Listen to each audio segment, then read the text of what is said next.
नमस्कार, hello and a very warm welcome to all of you. मैं हूं आपके साथ Bhavna Sharma. I hope that you all are doing great in your lives. So monthly series के अंदर अब इस वीडियो में हम बात करेंगे कि वर्गोस के लिए मई का पूरा महीना कैसा रहेगा। मई के पूरे महीने में आपकी पर्सनल लाइफ, प्रोफेशनल लाइफ, आपका हेल्थ, करियर, एजुकेशन, ये सभी चीज़ें कैसे प्रभावित होंगी। लेकिन इससे पहले कि हम हर एक एस्पेक्ट के ऊपर बात करें, I will give you an overview, जिससे कि जो भी ट्रांजिट्स होने वाले हैं, जो भी ग्रह गोचर की स्थिति रहने वाली है, उसके बारे में आपको एक ओवरव्यू मिल जाए, सो दैट आप समझ पाए कि कितना पॉजिटिव, कितना सकारात्मक या कितना नकारात्मक या कितना न्यूट्रल ये महीना आप लोगों के लिए रहेगा। अब सबसे पहली चीज़ तो ये है कि देखिए, अगर मैं मई के महीने की बात करूं तो बृहस्पति, आप जानते हैं 22 अप्रैल को बृहस्पति जो है वो ट्रांजिट किया था उन्होंने मेष राशि में, जहां पर कंजंक्ट किया था राहु के साथ।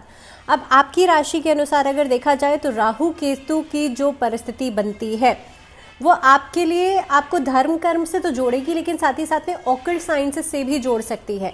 इस अवधि में बृहस्पति की जो स्थिति बनती है वो कहीं ना कहीं पे खर्चों में बढ़ोतरी लेकर के आएगी, एंग्जाइटी आपको देगी, फाइनेंसेस में कमजोरी लेकर के आएगी, लेकिन साथ ही साथ में कहीं ना कहीं पे आपका रुझान पैसे को कमाने की तरफ भी होगा। कार्य क्षेत्र के लिहाज से ये महीना अच्छा रहेगा, लेकिन फाइनेंसेस को मैनेज करने के लिए कंफ्यूजन, एंग्जाइटी, स्ट्रेस भी लेकर के आएगा। अगर मैं इस अवधि में शनि की पोजीशन देखूं तो शनि आपके लिए छठे भाव में होकर के काफ़ी हद तक आपको वर्क प्रॉस्पेक्ट्स के लिहाज से बहुत ही बढ़िया रहेगा। इसके अलावा अगर मैं यहाँ पर शुक्र की पोजीशन देखूं तो शुक्र भी पूरे महीने में आपके लिए अनुकूल स्थिति लेकर के आ रहा है, लेकिन काफ़ी हद तक यहाँ पर क्योंकि देखिए बृहस्पति की जो पोजीशन बनती है वो काफ़ी हद तक एक असंतुष्टि लेकर के आ सकती है। आपको कामकाज के लिहाज से थोड़ा वर्क प्रेशर बढ़ेगा, काम का बर्डन बनेगा इनिशियल ऑफ द मंथ, और काफ़ी सारी चीज़ों में आपको टाइम मैनेजमेंट, वर्क मैनेजमेंट, की सभी चीज़ें करके चलनी पड़ेगी। अब एक एक करके मैं आपसे बात करूंगी कि हर एक एस्पेक्ट को लेकर के कि आपके लिए ये पूरा मई का महीना कैसा रहेगा। सबसे पहले कार्यक्षेत्र के लिहाज से बात करी जाए तो नौकरी में आपके लिए सिचुएशंस बहुत पॉजिटिव बन रही हैं। मई के इनिशियल हफ्तों में ही आप देखेंगे कि आपको नई नौकरी की तलाश जो लोग कर रहे हैं उनको नई नौकरी मिल सकती है। इसके अलावा आजीविका के क्षेत्र में आप जो भी प्रयास कर रहे थे, जो भी मेहनत कर रहे थे, वो लोग आगे बढ़ेंगे, उनको सफलता ज़रूर मिलेगी। अगर मैं यहाँ पर बात करूँ, क्योंकि मंगल की जो स्थिति बनी हुई है एकादश भाव में, वो आपको तरक्की, उन्नति की तरफ लेकर के जा रही है। डिफेंस में, आर्मी में, आप लोग अगर खास तौर पे सरकारी क्षेत्र में किसी कार्य में आगे बढ़ना चाहते हैं, किसी क्षेत्र में आगे बढ़ना चाहते हैं, तो उसके लिहाज से बहुत बढ़िया समय रहेगा।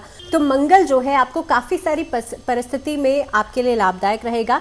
लेकिन खास तौर पे अगर मैं व्यापार की बात करूं तो काम को एक्सपैंड करने के लिए, काम को बढ़ाने के लिए ये समय बहुत ही अच्छा रहेगा। लगभग 15 मई के बाद आपके लिए वर्क अपॉर्चुनिटीज़ और ज़्यादा बेहतर हो जाएंगी। ओवरसीज़ में काम करना आपके लिए लाभदायक रहेगा। इसके अलावा अगर भूमि से जुड़ा हुआ कोई काम करते हैं तो वो भी आपके लिए बेहद लाभकारी रहेगा। प्रॉपर्टी डीलिंग्स, भूमि से, तो इस तरह की ट्रांजैक्शंस या प्रॉपर्टी से जुड़ी हुई ट्रांजैक्शंस आपके लिए बहुत ज़्यादा लाभकारी रहेंगी। किसी के साथ जुड़ करके आप कोई कार्य करना चाहते हैं वो भी आपके लिए लाभदायक रहेगा। कोई मूल्यवान वस्तु बेचना चाहते हैं तो उसके लिहाज से भी ये समय आपके लिए बहुत ही ज़्यादा प्रॉफिटेबल रहेगा।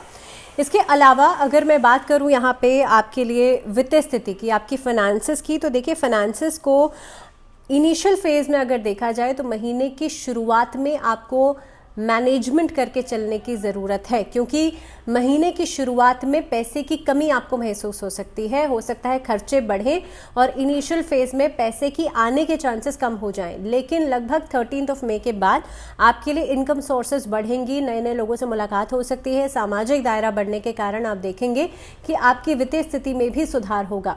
लोगों के साथ कोलैबोरेशंस बढ़ेंगी। इस परिस्थिति के अंदर काफ़ी हद तक जो लोग मार्केटिंग डिपार्टमेंट से जुड़े हुए हैं उन लोगों के लिए समय बहुत अच्छा रहेगा। जो लोग खरीद फरोख्त करते हैं उनके लिए समय बहुत अच्छा रहेगा। ओवरसीज़ काम कर रहे लोगों के लिए बहुत अच्छा रहेगा।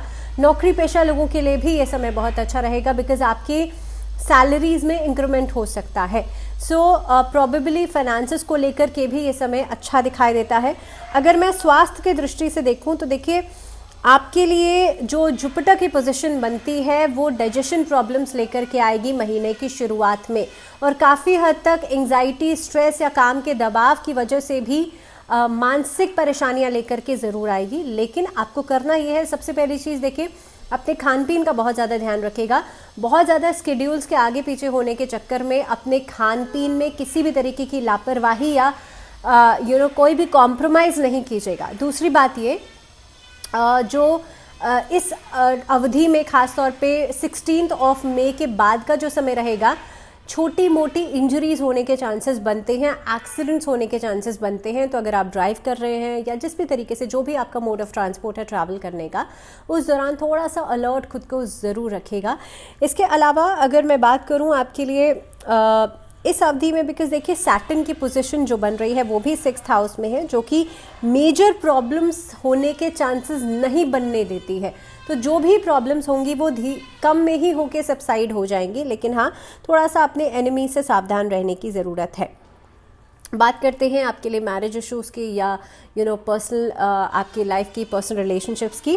तो इस अवधि में आप देखेंगे आपसी रिश्तों में कंपैटिबिलिटी बनाने के लिए आपको थोड़ा सा अपनी तरफ से एफर्ट डालने की ज़रूरत पड़ेगी, बजाय कि आप अपने पार्टनर से, अपने जो सामने वाला आपका पार्टनर है उससे आप उम्मीदें लगा रहे हैं। सो आपके लिए कहीं ना कहीं पे आपका जो पार्ट रहेगा वो थोड़ा सा ज़्यादा रहेगा, उसमें एफर्ट थोड़ा ज़्यादा डालना पड़ेगा। अगर मैं लव रिलेशनशिप्स की बात करूँ तो देखिए जो ये प्यार मोहब्बत वाले रिश्ते हैं इसमें आपके लिए एडजस्टमेंट्स दिखाई दे रही हैं।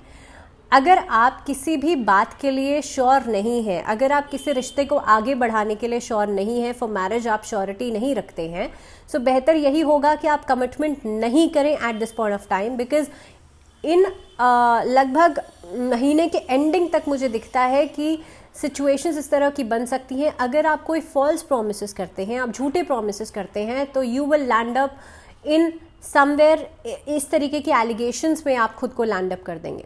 तो बेहतर यही होगा कि अगर आप चाहते हैं कि आप एक स्मूथ रिलेशनशिप अपना चलाएं, तो उसके लिए खुद को समय दीजिए, अपने पार्टनर को समय दीजिए और रिश्ते को समझने की कोशिश कीजिए। आपके लिए मैरिज इश्यूज जो हैं वो धीरे धीरे करके सॉर्ट आउट होंगे महीने की शुरुआत में ही। उम्मीद मत लगाइएगा कि नहीं now this month has started, मैं पहले ही कह रही हूँ कि वाद विवाद होंगे इस महीने के अंदर, बिकॉज जुपिटर की पोजीशन राहु के साथ है और बहुत अच्छी नहीं है। इस अवधि में आप बहुत ज़्यादा कटाव महसूस करेंगे अपने पार्टनर्स के साथ। कोशिश ये कीजिएगा अपने बेडरूम्स के अंदर या तो लव बर्ड्स की चित्र आप लगा सकते हैं या फिर राधा कृष्ण की उपासना कर सकते हैं। यही उपाय उनके लिए भी रहेगा जो लोग अभी अनमैरिड हैं या लव रिलेशनशिप्स में हैं। आप राधा कृष्ण की पूजा करना शुरू कर दीजिए। इसके अलावा अगर इशू की प्लानिंग कर रहे हैं, जो मैरिड कपल्स हैं इशू की प्लानिंग कर रहे हैं और किस तरह की कोई दिक्कत आ रही है, आप अपने घर में एक आंवले का पौधा ज़रूर लगाइए और उसको साथ में सींचना शुरू कीजिए। हस्बैंड वाइफ दोनों ये काम कर सकते हैं। इसके अलावा अगर पारिवारिक जीवन की बात करी जाए तो देखिए उलझनें दिखाई देती हैं। महीने की शुरुआत में ही काफ़ी हद तक मिसअंडरस्टैंडिंग्स हो सकती हैं परिवार के बीच में, छोटी छोटी बातों को लेकर के कहा सुनी हो सकती है, जो कि एक लॉन्ग स्ट्रेच में जाने के बाद आपको एंजाइटी देगी। जो भी हेड ऑफ द फैमिली है इस महीने के अंदर उसकी तबीयत ख़राब हो सकती है, चाहे वो आपके फादर हों या फिर घर में कोई और मेंबर हो, उनकी हेल्थ ख़राब होने की वजह से थोड़ी सी एंजाइटी दिखाई देती है। कोर्ट कचहरी के मामलों में किसी तरह के एलिगेशंस में फंसने के चांसेस बनते हैं, सो खुद को सिक्योर्ड रखिएगा। सो आप लोगों के लिए उपाय ये रहेगा कि आप लोग मंगलवार और शनिवार 2 दिन हनुमान चालीसा का पाठ कीजिएगा, हनुमान जी के सामने चमेली के तेल का दीपक जला करके। इसके अलावा अगर मैं शिक्षा के क्षेत्र की बात करूं तो देखिए आप लोगों के लिए इस अवधि में खुद को पोजीशन नंबर 1 तक लाने के लिए स्ट्रगल बहुत ज़्यादा करना पड़ेगा। आपके लिए कंपटीशन ज़्यादा रहेगा इस अवधि में। जो स्टूडेंट्स हैं उनको फोकस करने में दिक्कतें आ सकती हैं।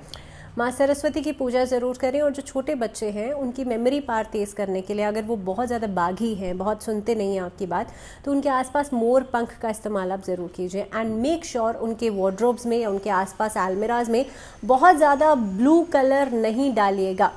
ब्लू कलर हमेशा एक्सपेंशंस को शो करता है, ब्लू कलर अपनी बाउंड्रीज नहीं जानता। तो इसीलिए अगर आप बहुत ज़्यादा नीला रंग डालेंगे उनके वार्डरोब्स में, बहुत ज़्यादा नीला रंग पहनाएंगे उन्हें, तो वो बागी हो जाएंगे और कहीं ना कहीं पर उनको अपनी लिमिट ही समझ में नहीं आएगी।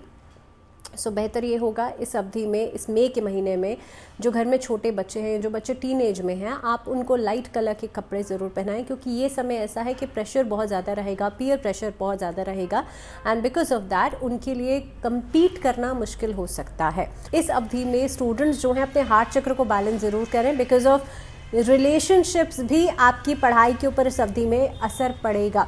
जो बच्चे एकेडमिकली आगे बढ़ना चाहते हैं, हायर एजुकेशन के लिए तैयारी कर रहे हैं, उनके लिए समय आफ्टर 16 मई बेहतर हो रहा है, लेकिन उससे पहले थोड़ा सा फोकस बनाने की ज़रूरत रहेगी।